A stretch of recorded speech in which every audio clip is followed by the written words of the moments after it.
welcome back to the 100th episode of the Mandarin Blueprint Podcast. Both Luke and I are here today, at least for the intro, and we did that because we want to commemorate 100 episodes and just say a thank you to the community because it's been a really great ride. The podcast is definitely a highlight of my, well, I guess every fortnight. Yeah. And so it's just, we wanted to come in and just say thank you for all the engagement in the course. It's super helpful because every week we're kind of, I wouldn't say forced, we just have the opportunity to look at all the feedback coming in, including just people sharing scenes or sharing prop suggestions and stuff like that. And it's just this great thing that holds us accountable to what you guys are saying and how to improve the course each week. It's pretty awesome. Yeah, I mean, looking at you guys' comments is a daily source of enjoyment, entertainment, and just gets me thinking a lot as well. And, you know, especially just delivering it on the podcast. I hope you guys can tell that we do enjoy doing it. And as we get more clients, more members, we're probably going to be upping the frequency at some point. But we're not right now. But it's just something we both look forward to every 2 weeks. And just wanted to say thanks for that. Yeah, and so just a couple like updates about what we're doing and maybe some ways that you guys can continue to help us. So first of all, just a couple things that are more practical about the course. I've been working on in phase 4 creating these new text tracking videos so that all of the different stories, short stories, dialogues, opinion pieces, and then into phase 5, the longer form stories, they'll all have a video that you can download and save on your phone and use for shadowing that tracks the text as along with the audio. So it's actually great for shadowing because you can put it right on your phone, walk around your living room or whatever and see exactly where you are, pause it. It's got the 80% speed and the native speed. And so I'm in the midst of doing that. It's quite laborious, but it's fine. I'm happy to do it because I can tell how helpful they're going to be. So we have that to look forward to. And Luke has been working a lot on outreach. So maybe you could talk a little bit about that. Yeah, so we've finally, you guys kind of know that we're both fairly perfectionist about the course, and we were kind of waiting to get it to the point where we can we're going to share it with the big influencers out there, the big language learning polyglots, sort of Mandarin, anyone in the Mandarin field that's running a blog or a podcast or any sort of major website.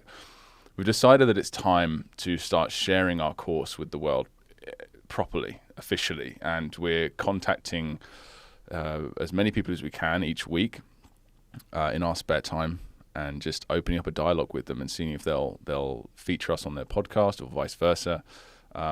Where they'll put us on their resource list. We've already had a little bit of success with that, haven't we? Yeah. We talked to the founder of LanguageMastery.com, John Fotheringham, and he's been an inspiration to us for years. He wrote the book Master Mandarin, which was actually influential in a lot of the theory behind how we built the course. So it was a pleasure to talk to him. That podcast, I think, will be out sometime at the end of August or beginning of September on his website. And that, could be great for us because he's connected to a lot of other people who also have a lot of language learning followers, and specifically he's obviously in the Mandarin world as well as the Japanese world. So if anybody's interested in learning Japanese, I'd highly recommend checking out Master Japanese's book and of course LanguageMastery.com. Yeah. And John really gets language learning. You just know that he's very much we're very much in line with him and vice versa. We in fact, like Phil said, he was one of the big inspirations originally when we first were making when our course was nothing but a PowerPoint keynote presentation. We were delivering to 4 people in a borrowed classroom. Yeah. He was one of the original guys that helped us out, sort of finalize the structure. Yeah. Yeah. And so here's how we were thinking that you guys might be able to help. Because you've been so helpful so far. It's really like the amount of effort that some people have gone through to, give us feedback. Like I think of people like Tyson, for example, who's constantly sending in like little errors that either our translator made or we put the close delete on the wrong character somewhere because, we're not perfect. So he'll send in these emails like, hey, little tweaks here and there. Oh, this translation was misspelled and stuff like that. And he doesn't need to do that. He could easily just move on, but he does that anyway. Everybody who's been on a case study with us is taking their time out of their day to share. Some people, Dr. Chris Thompson recently wrote this incredible post that we just recently put up that is about some of the academic research that supports Mandarin Blueprint. And again, like that just came out of nowhere. He just sent it to us one day. Yeah. It's amazing stuff. And so if anybody else wants to kind of contribute and help Mandarin Blueprint grow, and for us to have the resources to make the course better even faster, here's a few things you could do.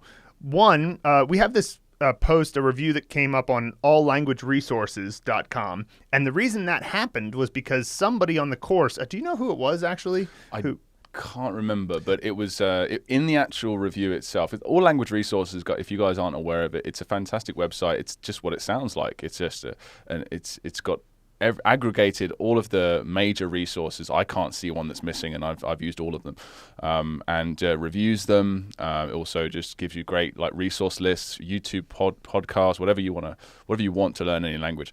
And we're on there now, and they reviewed us without I didn't even know about it. And I think the reason was someone on our course was on their newsletter, and they said, "Hey, by the way, Mandarin Blueprint's great. You should check it out. It'll be great on your website." And that's probably going to help us in a big way. That small gesture. I had it wasn't a case study. It was just I got on the phone with Gareth Edwards, I believe, recently. Yes. And just to help him out with his Anki. And one thing he said at the end, he's like, "I love your course. How can I help you?" And I said, "Well, have you got $500,000?" And he said, "No." I was like, "All right, well, if you haven't got loads of money to invest in us, then what you could do, the best thing you could do right now is just spread the word. Not just to your friends. That's great. That's fantastic. Friends and family, yes, please. And we have an affiliate program as well, so you can definitely make something from that. But I'm thinking more like if you could talk to, if you're a member or you're on someone's list, you're interested in someone else's newsletter, someone else's blog, shoot them a message, someone that you might think might be influential and might be able to help us, because your view as their subscriber or their customer is worth much more than ours.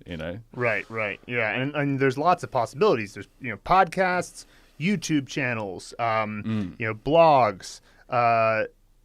Somebody who's written a book about language acquisition, getting in touch with people like this and just informing them that Mandarin Blueprint exists, sharing a little bit about your experience, and, giving them our email or just telling them, hey, you should check this out.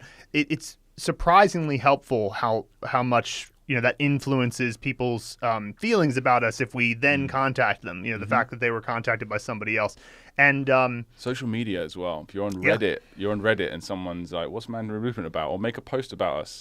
Do it on Quora, wherever you are. Facebook, just anything and everything will help. Yeah, and all you guys who are listening to this are people who are interested in Mandarin Blueprint. You're committed to the course. You're listening to our podcast. So, I think that I'll level with you a little bit. We're at a place where, we're making a little bit of a profit as a company, but it's just a little. So if we really hit it now, we can get to a point where we're very secure. And if we're secure, what that means is that we're going to be able to continue to focus all of our attention and all of our resources on making the course even better for you, giving you guys an expansion, making the current materials richer. And so, we're in a situation where we're not, luckily, because we're making a little bit of a profit, that means that we're not like imminently going to go bankrupt, which is great. But, we're also not in the place where we feel like, okay, I'm certain that 5 years from now, Mandarin Blueprint will definitely still be good. So that's why if you guys help with these types of things, this is exactly what gets us over the hump. And so if you're interested in supporting that, and of course, also, this is obviously a little bit of a bold ask, but if you do know somebody who is interested in investing in an app for Mandarin Blueprint, that's opening the channels of communication there is something we're also open to. So, but mostly everybody, I just want to thank you for, we started this podcast in January of 2019, right when we released the course.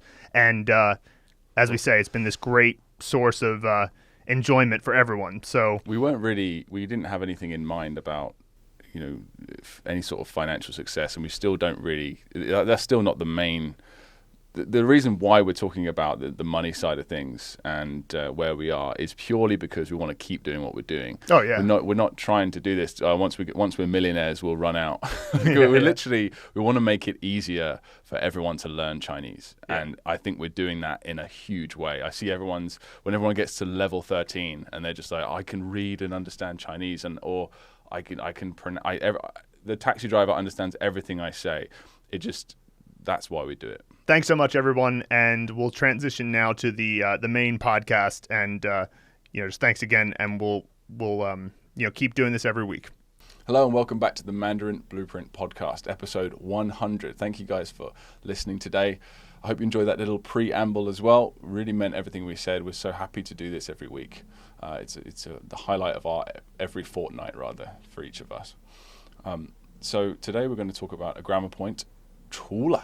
It's a connector, or as you might know in boring grammar speak, conjunction, and which basically means just connecting one piece of the sentence to another.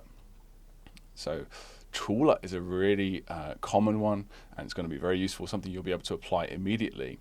And there's two major uses for it, two different contexts which you'll be using this word. So the first one would be chúle plus a known quantity.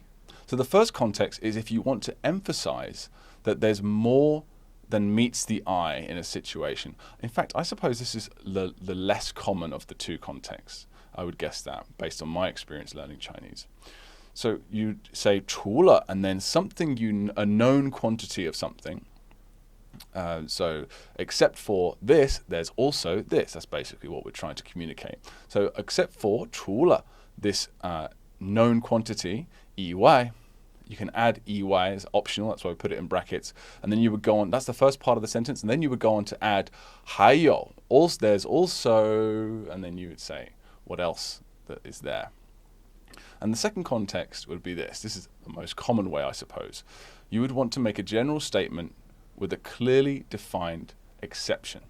So you would just say chúle, and then you would say the exception first, and then, so it's saying, except for these guys, or except for this thing, yǐwài, and then a generalization. So let's jump into the sentences to make sure this is all a lot clearer. Now, chúle, despite the fact that it has two different usages, it's still very straightforward, so we won't need that many sentences to get the point across. Let's start with sentence one, obviously. That's kind of redundant, isn't it, Luke? So the first one here is,我除了要完成今天的工作以外，还有另外的事情要完成. So apart from or except for having to finish today's work, I have another thing I want to finish up. So 我除了要完成今天的工作以外, so 要完成今天的工作, work that I have to finish today, having to finish today's work 以外, apart from doing this, 还有另外的事情, there's still another thing I want to finish up, 完成 is finish. So notice here that, again, you've got the yǐwài. You can always remove the yǐwài if you like, but it's a habit of mine. I've mentioned this before. I like to say the full version, as long as it doesn't change the meaning, as long as it doesn't make it too formal, which in this case it doesn't really change the meaning at all. I like to say the full version because as a speaker, it gives me a little bit of extra time, and especially if you add 那个 or 就是 or 呢 at the end. So for example, I could say, if I was sort of thinking on the spot, which I usually am, of course, most of us will be, and I want to make sure I say the next part really well, I want to give myself an extra second or two to make that connection in my brain. So I might say, 我除了要完成今天的工作以外呢, and maybe even a little pause as well, and it'd be like, 还有另外一个事情,另外的事情要完成. So that's something that I would do. So let's move on to sentence 2 and see if we can really grasp this structure. This time we're not going to say 还有, we're just going to say 除了 and then 以外, which again is optional. Okay, so let's have a look at sentence 2. 最近几年, that means recent years or during the past several years, 除了 except for 有一些特别想要宝宝的人以外. So apart from those who really want babies, apart from those people, 不少人 a lot of people 都不太想生宝宝 都不太想生宝宝 So lots of people don't want to have babies. That's how that would translate. So now, by the way, guys, I don't know if this is true. This is just a sentence one of our writers, I think this one was Annie, just made up. So we're not actually saying this is true at all. It's just a grammar lesson. So I keep saying that we can remove the yǐwài, right? So let's look at a sentence where we don't say yǐwài. This is sentence 3. It's from level 25 of the Mandarin Blueprint Method. You'll unlock this at that point. 除了衣服 except for clothes, 还有别的东西要拿吗? Do you want to take anything else? Apart from clothes, 还有别的东西要拿吗? 拿 is to take, just as in you're taking with you to go somewhere perhaps. Now let's move on to the last sentence here. Again, this is just another generalization. So far we've had 2 háiyǒus. We've had 2 ones where you have a known quantity and then you're adding more on, with the 衣服, for example, in the last sentence. And now we're going to do one more sentence, which is another generalization with an exception. So let's do that. 除了那些新陈代谢特别好的人以外 So this is except for people with great metabolisms. 新陈代谢 is metabolism in Chinese. So apart from those people, 所有经常吃麦当劳的人都会变胖. So except for those people with great metabolisms, everyone who eats McDonald's often, frequently gets fat. So there you go. 除了 is pretty much just that. It's those 2 contexts. So you'll unlock most of these sentences in the Mandarin Blueprint Method. You can go and check out the grammar tag shown on screen here. If you are on the course, you can just click on that grammar tag in your flashcards and you'll see all of those example sentences with this grammar structure in one place. You can go and review them individually if you like. All right, so I hope that was helpful, guys. Let's move on. All right, let's move on to the messages and comments and emails that we've got from you this week. Lots of good ones. So we'll start off with Rick Santos, who just says, Dear Luke and Phil, sorry for the late reply. One of the many good things about the Mandarin Blueprint, which I benefit from, is that both Luke and Phil have, quote unquote, been there and done that. And then they even go beyond just that. They have empathy for the rest of us, and they set up this MBP, Mandarin Blueprint, to help us learners correct our mistakes and avoid new ones, provide new techniques, and help us to get 90% success. All this because they saw where their mistakes were, how the wrong methods they took, and now they resolve to help us avoid them. With MBP, I can even track my progress. I am not a newbie in Mandarin. I am a returnee learner for a couple of years, on and off free YouTube picker of wonderful tips and tidbits, lots of easy lessons, etc. I have hundreds of words in my arsenal. I just do not know where I place the words, so I still cannot speak Mandarin. Yep. I freeze before I can speak Mandarin to someone. Hopefully, with this method, I can achieve speaking Mandarin by following step by step the flashcards prepared by MBP and by using the hands moving method efficiently. I am pursuing my desire to learn Mandarin and speak it fluently in the upcoming months with the MBP. To Luke and Phil and the MBP team, thank you for the hard work, making it easy to follow you, Rick. Thank you a lot. Thank you a lot. Thank you very much, Rick, for that. I really appreciate that, mate. Yeah, it's a really common situation. You know, you learn a bunch of words using apps or listen and repeat programs, online digital flashcards, hundreds, sometimes even thousands in my case. And maybe even you smart and you learn characters too individually, and you learn loads of characters as well. But the tough part is how to piece it together, how to go from having all these individual pieces of information floating around in your head to actually reading and listening and speaking and acquiring, and it's all piecing it all together. And that's where you need a blueprint. That's where you need a plan of some kind. Yeah, so I like to think that's what we've helped a lot of people out with. Tammy Liu from email just says, I don't know why I keep saying just says. These are really long messages. So she doesn't just say, she's saying a lot. Tammy says, how about that? I wanted to share my thoughts about the course with you as I've been enjoying the course. A little background about myself. I'm nearly fluent at speaking and listening, but know probably less than 100 characters in Chinese because I immigrated at a young age, but kept contact with my relatives. I've been trying to learn characters with various methods throughout my life, from Chinese grade school books to looking up family conversations in the dictionary and made little progress. I dream to be able to read Chinese books and one day wow my family by reading Dream of the Red Chamber, or feel more like a native when I visit China.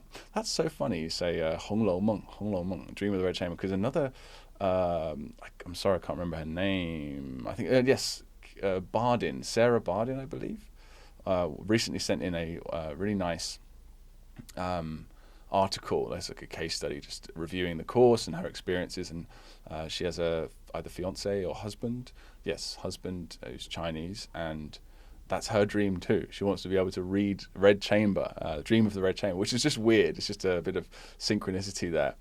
红楼梦. I've never actually tried to read it. I might do that.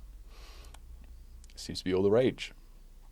I'm very glad I came across your course because I found that it's an easy way for me to make progress, since the material is all there in a digestible way that's laid out for me. Yes, we've done all the legwork for you. It's so much easier to watch videos than read a book in silence when starting off. Yeah. I admit I was skeptical at first. Lots of people are. But recently it feels like I'm finally getting the hang of things and learning more characters I previously didn't know about.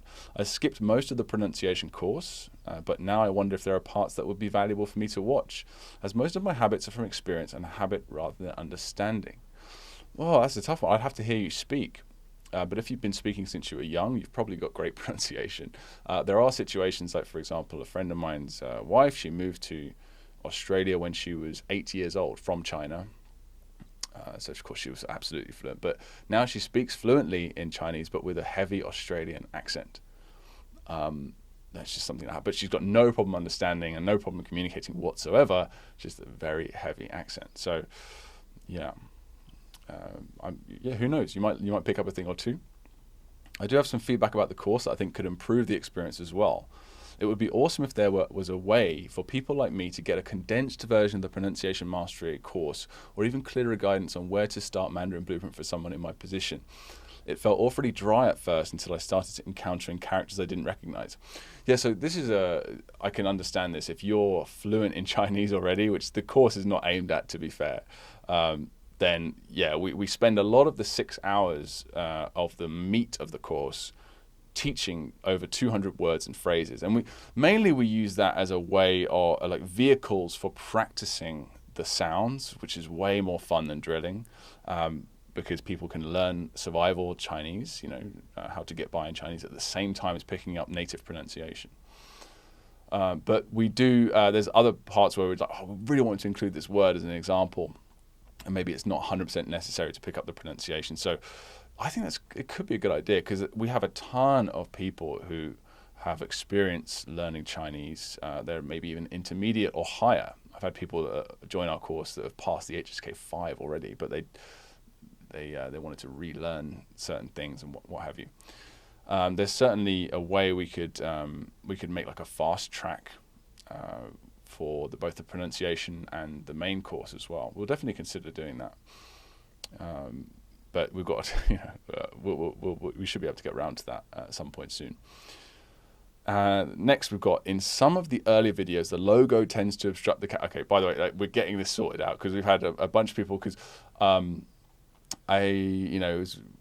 all bootstrapped, right? So we upgraded our logo for the final time a year ago. And I had a friend go through, and he kind of did it in a lazy way, as a friend who's a video editor, and he just Control V,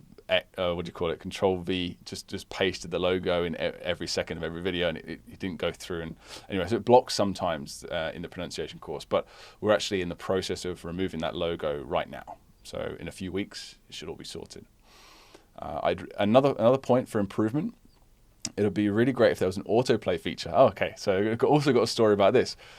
So the autoplay thing is a function that Kajabi has, which is where we run our videos, but it just doesn't work. We can set it to like 2 seconds or 10 seconds or 30 seconds. It will autoplay, but then it just doesn't play. And Kajabi just haven't got around to fixing it. They have other stuff that they want to do too. So, which you would think they would get around to sorting out. It's a pretty important function, but we don't own Kajabi, so we can't tell them what to do, unfortunately. But yeah, overall, it's been fun, and I'm really looking forward to how much more I'll learn and how close I can get to achieving my Chinese goals. I'm also happy to share more feedback anytime in the future. Take care, and thank you for creating this course. Cheers, Tammy. Yeah, thank you for getting in touch, Tammy, and thank you for spending the time to write all that. And, you know, we probably will chat soon if you keep making your way through the course. Christopher Thompson on 能力. It's a new vocabulary unlock 能力, which means ability. He says, so for this sentence, 你觉得长相重要还是能力重要? Do you think appearances or which do you think is more important? Do you think appearances are important, or do you think 能力 is more important? So I actually translated it in Chinglish just then, didn't I? Just out of I don't know, because I'm not a very good translator. But in Chinese, this actually means, even though it's not actually, there's no comparison word. We're not using like, is this more important? There's nothing that says that in the sentence, but that's the meaning that it expresses in Chinese. And Christopher was initially very understandably confused by that. But I thought I'd share this comment because I think a lot of people were confused about that. In fact, this is something that I learned relatively recently. I would say like maybe a couple of years ago. When I say learned, I mean learned. Like I learned like to teach it. You know, I already acquired this rule, but I'd never consciously thought about it. And I was like, oh yeah, that is a strange thing about Chinese. If you're not understanding what I'm saying, I'll go into a bit more detail in a second. You will. He says, there doesn't seem to be a comparison word. That is something to indicate that I need to choose which is more important. As another example, if I asked, 你觉得这个男人高还是那个男人高? Would the implication be that if both men are tall, is that I'm asking which one is taller? The answer is yes, absolutely. Yeah, so that's just a thing in Chinese. So if I was looking at, just imagine this, if I was looking out into a scene or like some mountainous scenery, I was like, wow, this is beautiful, etc. That mountain is the tallest. 那山高or 那山高 and someone disagrees, says, 不是那山高. He's literally just saying that mountain big, and I'm saying that mountain big. But what it means is, what it shows in Chinese is that is the biggest or bigger, you know, either way really. So yeah. And it would be the same in the question that you just asked in a very well, which is 你觉得这个男人高? Do you think, you think this man is tall? 还是 or that man is tall? 那个男人高? It would be exactly the same thing. Do you think this one is taller? Okay. So this is just something about Chinese. Keep an eye out for it. And try and look for some more sentences where this appears, this sort of comparison. There'll be many more on the course as well that you'll find. Another one from Christopher. He says, a couple of questions about this sentence. 那你知道那些有名的外国人? First, I see many sentences that begin with 那. The 那 seems to have no necessary grammatical purpose, but works, I guess, like so in English. Sometimes so implies a connection to a previous statement. For example, a friend tells me that she was at a party last night. I might say, so you're a little hungover this morning, eh? Because that conclusion follows her statement. On the other hand, I might approach a group of friends and ask, so what are you doing? So what are you up to? Just as a way of sort of ice-breaking, like starting the conversation, right? Which simply softens the question. Is that about right? Actually, I've never really... Nah is always the first example you show where it's connecting to something what's going on. You don't usually just start a conversation with 那. 那 relates to what's going on. So if someone says, for example, 有点晚了，我要回家. So a little bit late, I'm going to go home. And someone, you know, you're out at a bar or something, and someone's just like, 那你不跟我们喝酒了吗? It's like, you're not going to drink with us anymore? Like, you're done? Like, yeah, So na is related to what I said. I've never really heard or seen. I could be wrong, but I've never really heard or seen someone just start a conversation with like, "你想喝啤酒吗?" Like, so do you want a beer? It's just nah, not really something I've heard. So another just a very good question from Christopher. I'm very impressed by these questions. So that's why I want to share them. Second, what about 知道? Is this a different no than the one? Well, 认识, yes. So 知道 and 认识 are different, right? So I know, and Chris got it right in his assumption. He says, is it like the difference between conocer and saber in Spanish? Conocer is to know someone, as in like you know them, I believe. Spanish is rubbish, but I know that person. Like he's my brother or he's my friend. I know him. Whereas saber is like, oh, I know of that person. I know that thing. Oh yeah, I know. I've heard of Brad Pitt. I know him. But obviously you don't know him, you know. In Spanish, you use the first for people, meaning you recognize them. They're familiar to you. You don't use the latter for people, but for subject matter or skills. Oh, okay. Interesting. So you might say that you 知道 celebrities, exactly that's what I just said, meaning you know their names and faces, but you're not friends with them. But 我认识你 means I actually know you. Correct. Well done. Yes. That is how it goes. William Beeman on It's a Word. 他. Hi, would you explain the double use of 了? This is a really common question we get. And it's, again, completely understandably. This is another one of those weird Chinese things. It's just unique to Chinese. The double use of 了. 我在他家里住了一年了. 住了一年了. So I lived 了 for a year. 了. And many other sentences. This seems to be a standard construction in Mandarin, and it would help to know more about the grammatical logic governing its use. It can be learned rote, but better to know how it works. Yeah, sure. So 了 basically means it's still happening. So, double 了. So if you have 住了一年了, that means he's still living there, but so far he's lived there for a year. But if I just had the first 了 and not the second one, 我在他家里住了一年, that could mean I'm talking about 20 years ago. 20 years ago, I lived at this guy's house for a year. All right, so it's not necessarily talking about any specific time. So that's it really. Simple stuff. That's the cool thing about Chinese grammar. I guess this is also, it occurs in other languages too, but with Chinese, because of the way the characters and the words are, they're like chunks of information, and the grammar structures are very straightforward, and there's not really many weird rules like, oh, this applies here but doesn't apply in this other 20 situations, so English I think has some of that. It's pretty standard. Once you know the rule, that's it. You just apply it. I can't think of many examples in Chinese where it's like, okay, this rule is this case except for this case, and the complexity is fairly minimal, which I like. It's just those characters that you have to master. Once you master the characters and words, putting them together is pretty easy, relatively. Michaela Ellison on It's a Word, 下, which means down. So this I think this is related to something I said in a podcast once. So someone was like asking a question because 上个月 上个星期 like 上 means on, right? 在桌子上 like on the table, or up 往上, and 下 is under or down, or below.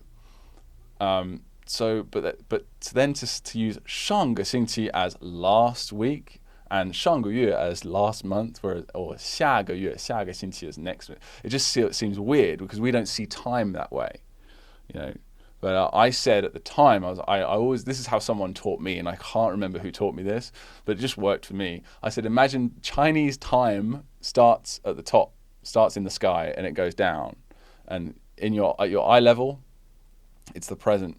But then the present moment is here, and then you go down, which is fairly abstract, kind of a weird way to describe it, and maybe it works for some people. But this is actually, the way Michaela describes it is actually better. I think Ija also gave me this idea.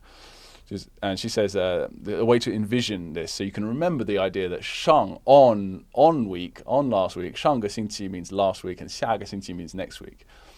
It's a good way to remember. So she says, I've always found it helpful to think of a calendar, especially a list view type you might see in planners, but any calendar works. You look up in the list to see a previous day, and down in the list to see future days.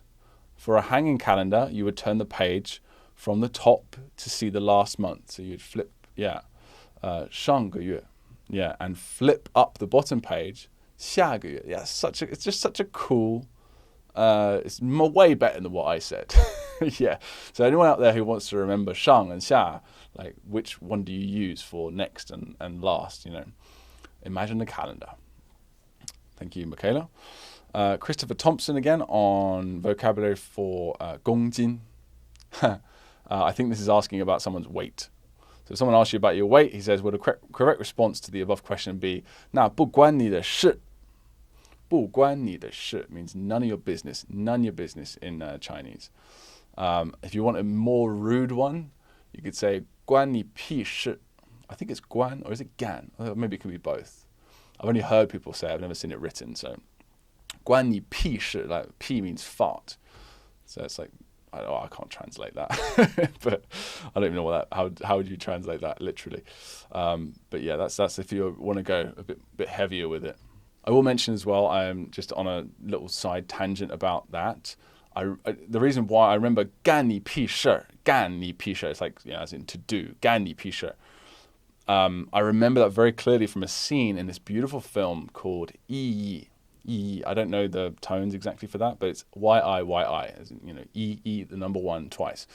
And it's just a beautiful film. I recommend it to everyone. It's fantastic. Obviously, it's Taiwanese. It's they're speaking Mandarin, and it's a lovely film. So yeah, just check that film out. There's definitely a scene where a woman says, 干你屁事. So I'm not sure if it's gan, is she saying gan because it's Taiwanese, or if it's another way in Mandarin, standard Mandarin, that you can say. So let me know in the comments if you know that. I could easily look that up. I could easily have looked that up and looked way smarter before the podcast, but I didn't bother. Sorry about that. Another one from Christopher Thompson. Again, it's a great question. So it's definitely getting in the podcast. He says, I think I read somewhere in the combination 不听话. My sense was that it meant disobedient, as in doesn't listen to what I say. So, 我的儿子很不听话 would mean my son is disobedient. Yeah, or very disobedient, sure. So I think, so 不听话 literally doesn't listen to my words, the words that I'm saying, or just words in general. And funny enough about this, it's something that I coincidentally realized consciously very recently, like I'm talking like a couple of months ago. Like 不听话. You think that 听话 would be literally, I always sort of literally say it as thought it was, he's obedient because he listens to what I say, or what his elders say specifically. But it doesn't have to be that. It's just basically a good kid, a well-behaved kid, polite, understands manners, this sort of thing. So it's generally used in that way. And it goes the other way too, of course. It's just generally disobedient, naughty. The next one here is from John Morrison on 关系. He unlocked this word. And he says, I found this last sentence, 不过我真不喜欢小天这个人. Very interesting. Can you explain how this pattern is different? And very helpful in understanding Chinese grammar. So what John is referring to here, I think, is the 这个人 on the end. Why is that there? What does it do? What's the function that it's serving?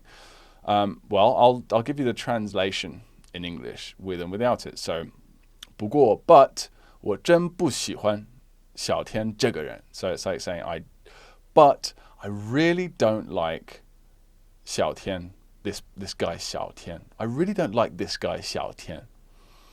Whereas without it would just be like, I really don't like 小天, being very direct. Well, they're both direct. I think that 这个人 is just like, this guy, I really don't like this 小天 guy. It's an extra sort of looking down on this person. It's an extra, just a way of saying, you get the idea. If you're a native English speaker especially, you'll understand the difference there. And that's all it's doing. And you can also do that with, you can just say, 你这个人我真不喜欢你这个人. I really don't like you, this guy. It just doesn't sound right, I guess, in that context, but it just adds that extra scorn on the end, This next comment is, I think, would be useful for someone on the course, as well as giving an insight into, for people not on the course, the Mandarin Blueprint Method, what it might be like. Christopher again says, I agree with most everything Luke and Phil have said in the video above, as well as what Al Roy, a very prominent commenter on our course, said in his comment below. I frequently encounter stuff I don't understand, but I usually try not to worry about it. As children, when we were learning our first language, we encountered input all the time that was beyond our understanding. But we got it eventually, and even that input that was incomprehensible at the time contributed to our eventual mastery. In case this helps others, let me share what I do. Every time I'm working in MB, by the way, I completely agree with that. That's another reason why children just generally, I think, learn languages smoother. I wouldn't say overall faster, but I mean, they do learn languages faster, but I think adults are capable of learning languages faster with the right methods and time investment. But that's another tangent. But children don't have that emotional stuff that comes with getting things wrong, or I have to know what that was, what was said. I have to get it in order to understand. I used to read. I give this example fairly often. I used to read Garfield books. I used to love them. And when I was a kid, I would just sit there reading Garfield comic after Garfield comic, and it was American. I was a young, sort of 10-year-old, 8-year-old British kid. And there were so many mentions of things I had no idea what it was. So many Americanisms and just American words, American concepts, and just adult concepts as well that I was just like, what? But didn't care. You know what? Next strip. I'd just laugh anyway, because But yeah. So but I didn't care. Just go to the next one. And even if you're reading like a book or a short story or something like that, it's not a big deal. Just skip over it. Try and see what you can find in the next sentence. Okay, so let's get back to this. He says, in case it helps others, let me share what I do. Every time I'm working on MB, I have extra tabs open on my browser. First, I have Google Translate. This way I can copy and paste something to hear what it sounds like, even a crappy computerized voice, or remind myself of pinyin and maybe get another, also usually not great, translation. I have a tab for typing in Chinese, Arch Chinese. That's a great website. This allows me to try to create sentences myself that use some new character or a bit of grammar. I also usually have Google Doc open so that I can add questions for my Chinese language partner. This combination really helps, as does having Anki open for looking up new stuff we have already covered. And of course, posting questions here. Phil and Luke do an excellent job of responding to questions. 非常感谢哥们儿. 哥们儿 means bro. So that's a great little tip. And I would also like you guys to start using italki more. We're going to make I want to make a little video to put in the course somewhere. But that's the question is, when should people start using tutors? And the answer really is up to you. The answer is when you feel comfortable. But also, if I say that, there's going to be a lot of introverts or people with not that much money, for example, or they're using money for other things, who might put it off too long. And I have to tell you guys that getting a tutor at least once a week, 1 hour, that's about $15 an hour for a good tutor on italki. Maybe $10 to $15. It'd be worth the money, worth it. And maybe 2 or 3 or 4 or 5 a week if you can. That's a lot of time there. But you'll start practicing some of the stuff that you're learning, you're inputting, you're listening and reading from our course or from other resources. It's similar to listening comprehension, immersion. I highly recommend you guys start with that now, not just following our course, but also using the audio files that we give you, play them in the background, and just keep them on low volume. If it bothers you, don't turn it off. The sort of immersion skills that we talk about in various places in the course. Start doing that early, and start doing italki early too, earlier than you might think you're ready. Start speaking, start writing with them, whatever you want to do with them.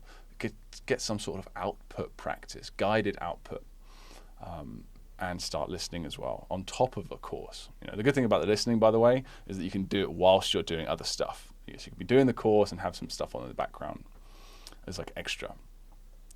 But it's a slow burn, especially the listening. It's slow. It takes a while before you start seeing results from that.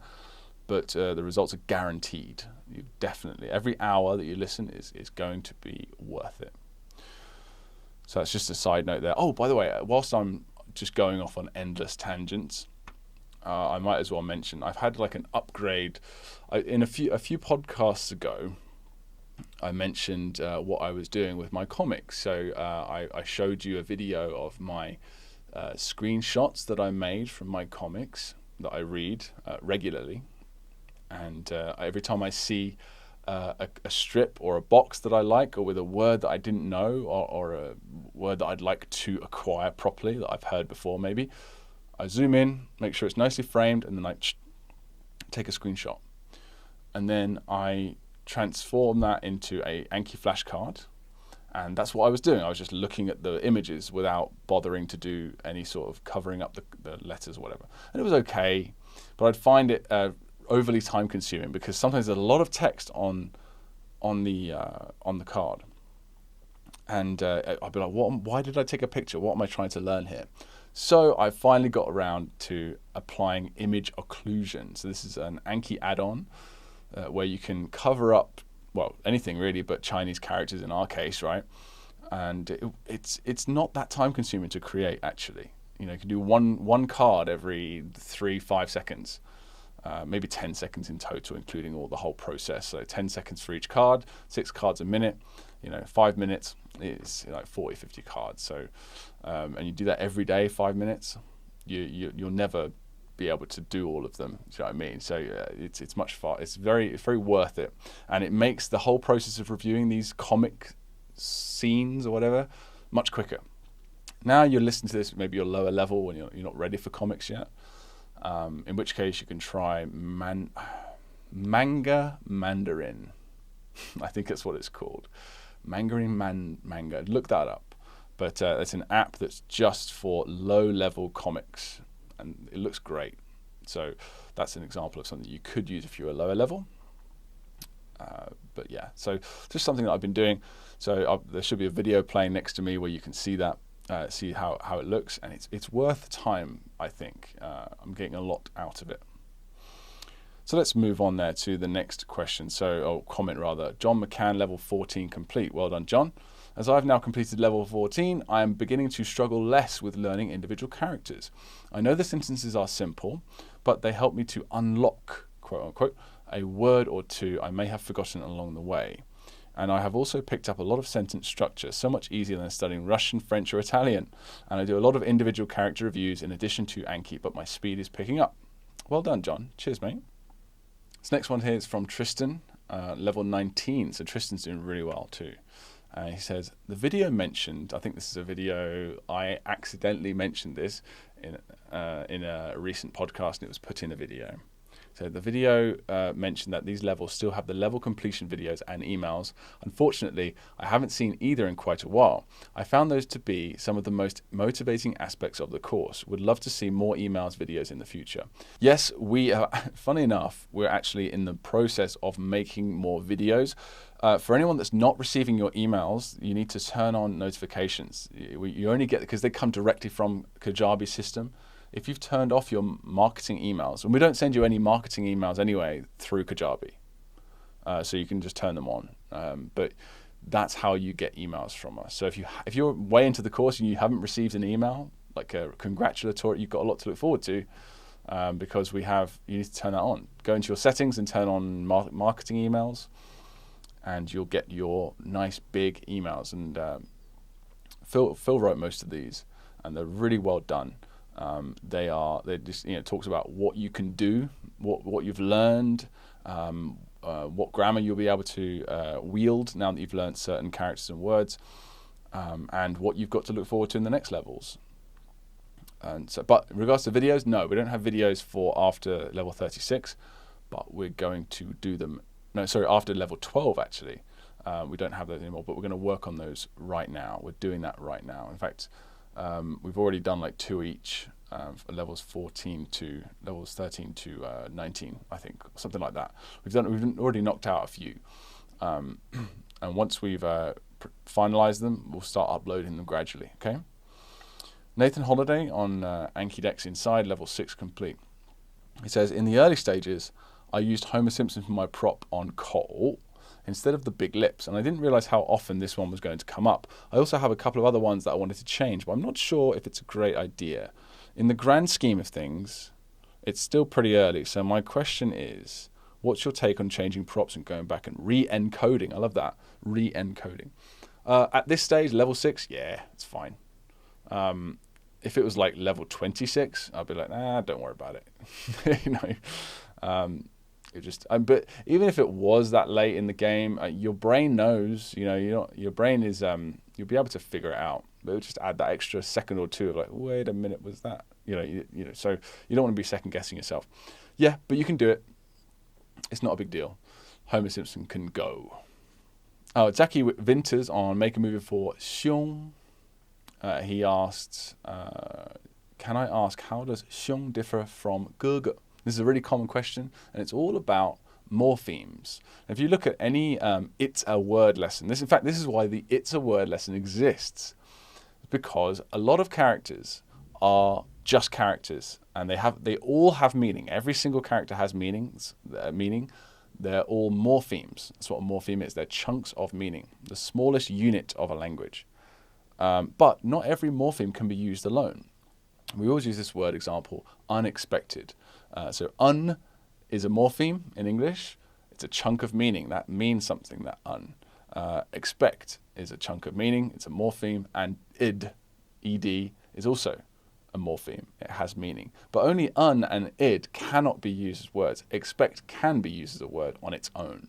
And characters are exactly the same. Xiong is an equivalent of un or id. Xiong means older brother, but it's not used. He's my xiong. You don't say that. You say, 他是我的哥哥. 他是我哥哥. He's my older brother. So 哥哥 is like expect. Right, so the next one is Charles Siegel on the Phase 3 Blueprint expansions.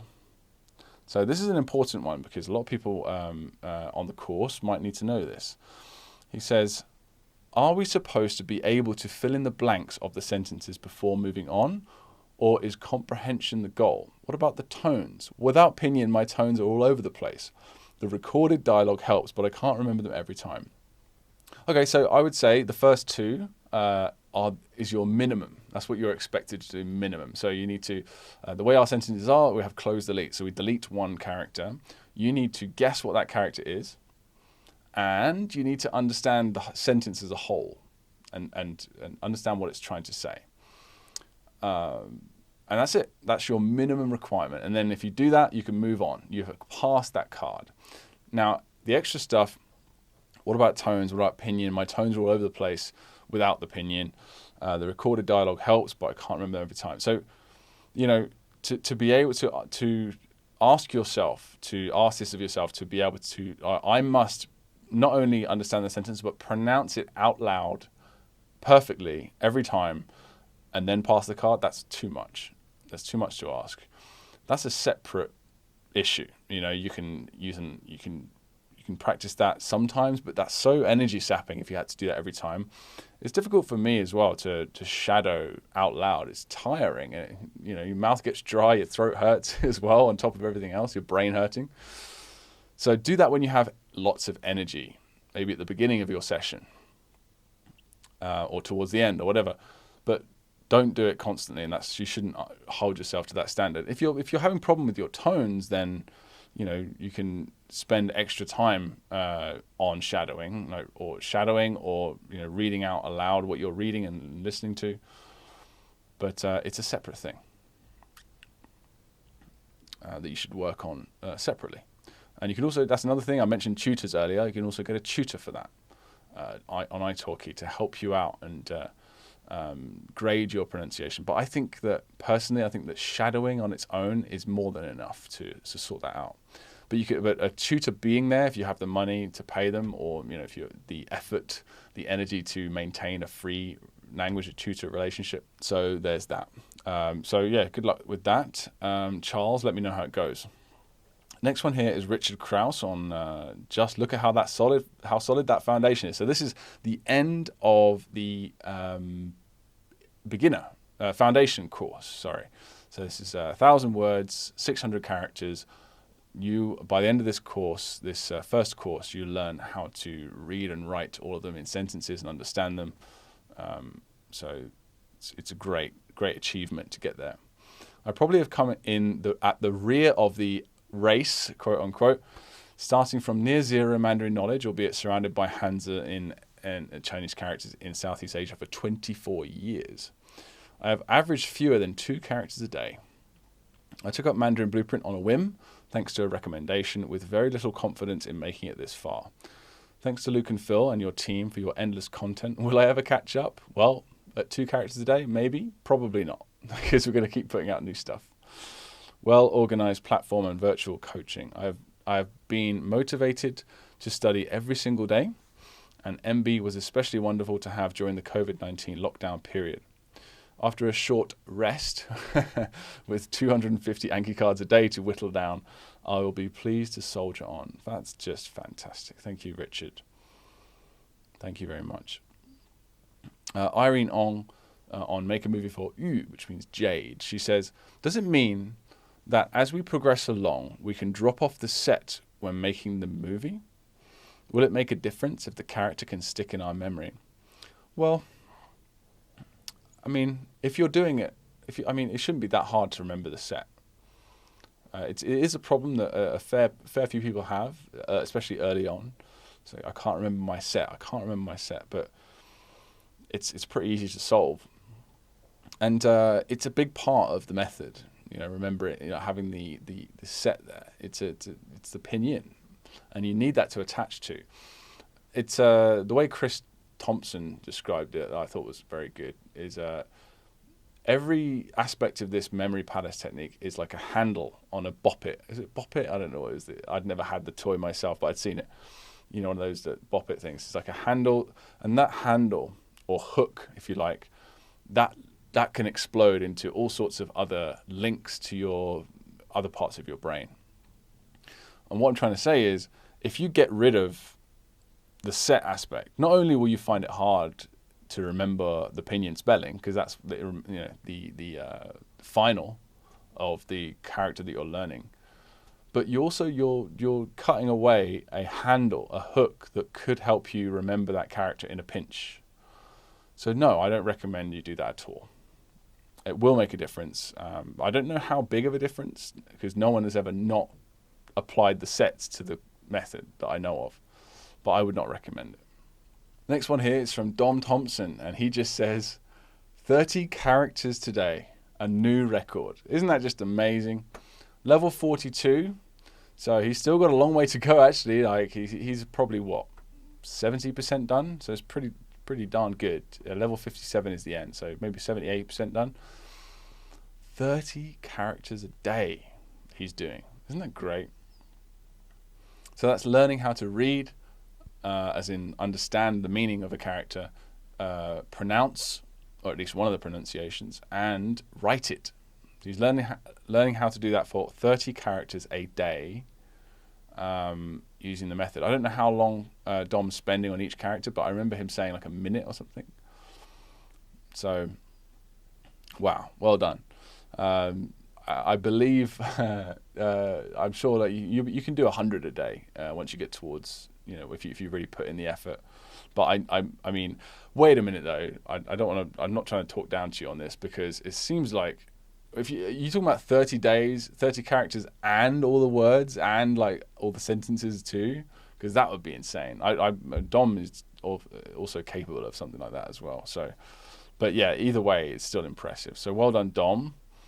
Let me know if you break that record. Christine on, this is a story, one of the stories or dialogues that you unlock in the course. And she says, and can read and understand it after all. Wow, awesome. Just reading it at less than a snail's pace for now, but still. Reading is reading, Christine. Well done. And it's going to be really slow at first, like super slow. Because you're going, when you that period that we talk about a lot, where you're transgressing, what's the word? You're going through a transitioning, there we go. You're going through a transitional period of recognizing individual characters and words and phrases, and then reading them all sewn together in a sentence. It's really trippy doing that for the first time, and it will be for weeks and months maybe. It depends how much you put in a day. Will be for many hours, like maybe 10, 15 hours of reading, just picking that out of the air. But yeah, if there is a period of that where you have to, but you keep putting in that practice, you will speed up. I remember Rosan. I always refer to Rosan because he's one of our star students. He finished the entire course, 4,000 words, 1,530 characters, reading, writing, understanding everything. Did all of everything, like all the sentences, 7,000 sentences, 50. I think at that time it was 50 or so long form content, stories, dialogues, everything he reviewed. And he said that when it comes to our content that he's used to, he's seen it in flashcards a lot and stuff like that. Reading just became like he could read it just as fast as his native language, German.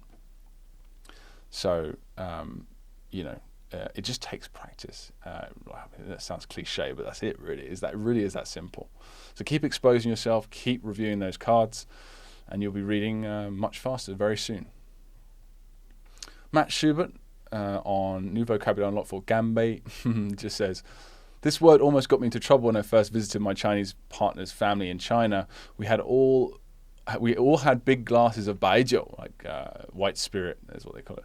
And I thought Ganbei was equivalent to cheers in English, which is just a single swallow of the drink and not draining the whole glass. I was informed later that it tends to mean more like bottoms up, and you're all expected to drain the glass. Her parents gave me a hard time for that one. Yeah, so you were just sitting there sipping the baijiu and then putting it down. Oh, that's a big no-no. Yeah, it makes you. It's not that people are not going to get offended by that. But you just look like a wuss. People are, he can't handle it. So yeah, nice one, Matt. All right, brilliant. So that's all of the emails and comments that we've had from you this week. Let's move on to the movies. How many movies we've got this week? Not too many. We've got a nice handful here. Obviously, as we mentioned a while back, we're only looking at the movies from later on in the course now, so after like 105 characters. And we've already actually amazingly we've used your wonderful stories and made clips that are now in all of the lessons in the entire foundation course. So before, when we first released this curriculum, we only covered up to 105 characters, so 300 videos there, packed in there, and then no videos after that, because we wanted to get it out, we wanted to get the course out.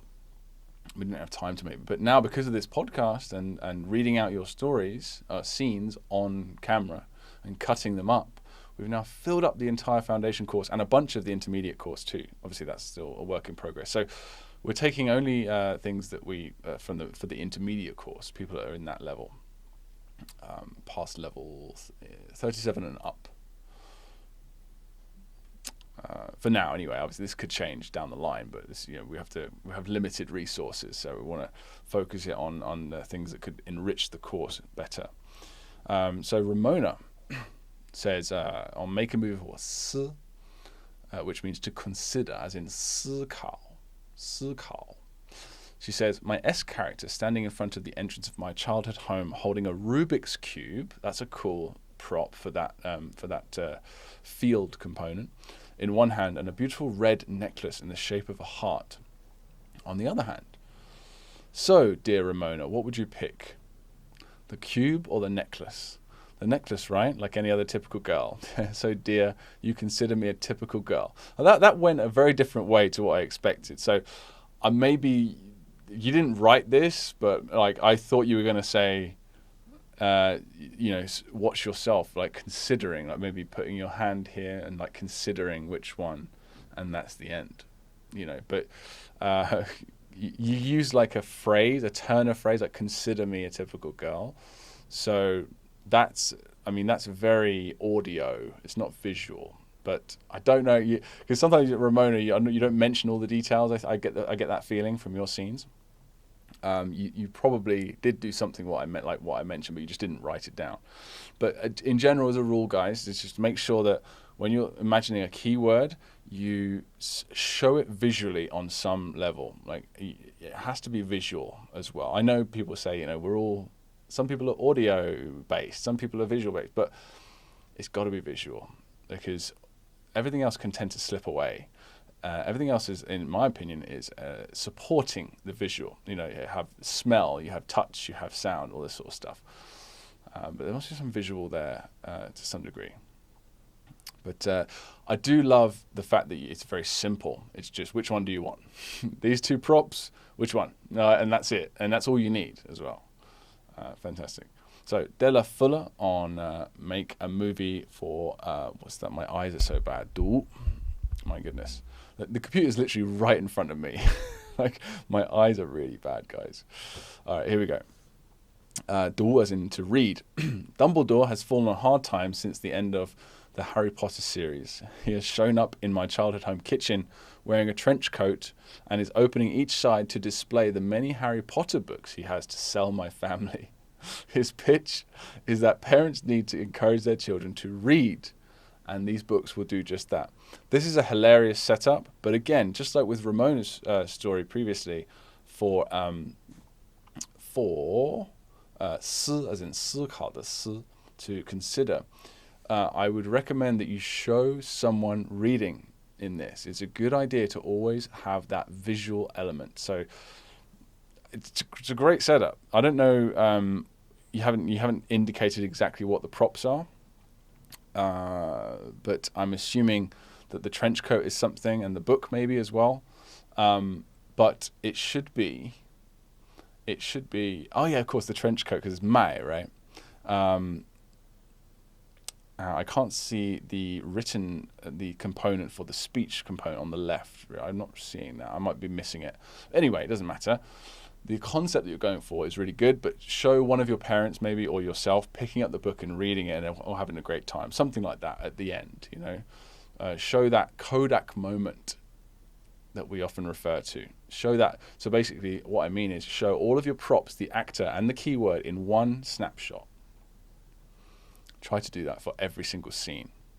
That will simplify it as well. Don't add several, because it will stop people from doing what a lot of people do, which is they make like literally a movie, not just a movie scene, like a movie out of what they're doing, and several steps to it, which is admirable and it is very effective and entertaining. But sometimes parts of that movie scene or movie can fall away and it can be confusing down the line. So anyway, great job overall, Della. Another one from Della is for make a move for 件, which is an article. It's used for as in article of clothing. 一件衣服. I don't know why I said that weird. 一件衣服. I really accentuate the 服 there. 一件衣服. Jessica is in Sharon's backyard. The rock is there as well, and a cow. So they're the two props. The rock is naked because he has misplaced all of his articles of clothing and has placed the cow in front of him for modesty. Like that. Thanks for keeping it family friendly. His clothing is scattered across the yard. Jessica gathers each article up one by one and hands each article on the cow's horns so that the rock can dress again. I really like that. It's difficult to do this, isn't it, with 件, like with article of clothing. But what you've done there, Della, is you've picked up each one individually to show that you're talking about 一件衣服. You're picking, and it works very well. So that one, I don't have any issues with that at all. Well done, good job. James Braun on make a movie for 乐 or 乐, depending on what the pronunciation is. So 乐, it's used in 音乐, which is, or 悦耳, it means sounds nice, or 音乐 means music. But it can also be 乐. Isn't that interesting? So that's the keyword we've chosen, which is delight. Essentially happiness, just I'm happy. 乐. And in the north, this is something I picked up actually from my mother-in-law. My wife's mother has, she comes from the north in Changzhou. It's like 北方, northern. And instead of saying oh, he's happy, like 他高兴了, they say 他乐了. It's like 他乐了, because she was talking about my baby, like my baby was smiling. He said 他乐了, like he's happy, he's smiling. Just that's an interesting little tidbit. I'd never heard that before. She came down and visited. Anyway, so we chose le for that. Usually it's used in the word kuai le. That's the most common usage of it. There's a large factory. So we have props are factory and a giant maple leaf. So there's a large factory in the backyard of my set. Inside the factory, auditions for an American Idol type reality show are taking place, and I am one of the judges. The first contestant is my actor, L actor, who starts singing the song Afternoon Delight. Very nice, very catchy. It is incredibly off-key. The camera captures the eye rolls of me and the other judges. Just as he is finishing, a giant maple leaf falls from the ceiling and lands in front of him. Stop, I say. What's that maple leaf all about? Oh my God, this is a long one. I just realized this is like a whole script. Awesome. Nothing really. I just thought it would enhance my act, he says. Get out of here. You are awful and not going to the next round. So that's the Simon Cowell, is it? He walks off, very disappointed. The next contestant is my... I just love that. Get out of here. The next contestant is my actor who walks in, looking dazed and very confused, as if she doesn't know where she is. She sees the maple leaf, picks it up and stares at it, twirling in her hand. Excuse me, I say, what kind of music are you going to sing today? I don't know, she says. What kind of music do you want me to sing? I roll my eyes thinking it's going to be a long day. The camera shows the factory from the outside, lights going out. That's the end of the reality show episode. I really love what you did there. Again, this is what I was referring to earlier, where people have like a scene with many different stages to it. It's like a mini movie, essentially, right? And it's fantastic. I love the effort. I love the entertainment of this.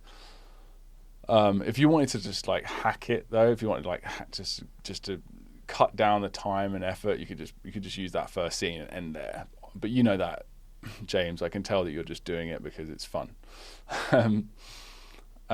Cool. This next character is from Christine, and it means evening. And it's a rather rare. It's never used on its own, but it's in a few words, and compound words. She says, "Okay, I will take a stab at this. Shelley, my XI actress, is busy practicing kung fu with a samurai sword outside my childhood home entrance. It is getting dark since it is becoming evening, and she is frustrated since she can't see a thing. Up walks Mr. Spock with special eye drops he brought along from outer space. He drops it in her eyes, and she suddenly can see in the dark, so she can keep practicing in the evening." I really like that, and to show that again, make it visual, right? You could show that you can actually show her eyes lighting up, like they're glowing in the dark, or they're creating some sort of light source, just to make that extra clear. Yeah, I really, really like that. Well done. So you got samurai sword, Mr. Spock, sorry, not Dr. Spock. Someone's corrected me on that. I'm sorry. And a drop. I really like that. Well done, Christine. And there's lots of cool things you can add to that to tweak it, but you don't need to. So well done. All right, so that's it today. That is episode 100. I'm honored to get the 100 spot. And Phil is going to be, I believe he's going to be away next week. And so I'm going to switch to odd numbers after that at some point, I suppose. So he'll get 200, won't he? All right, guys, thank you very much for listening today. I hope it was good for you. I hope it was helpful. And I will see you soon. Bye-bye.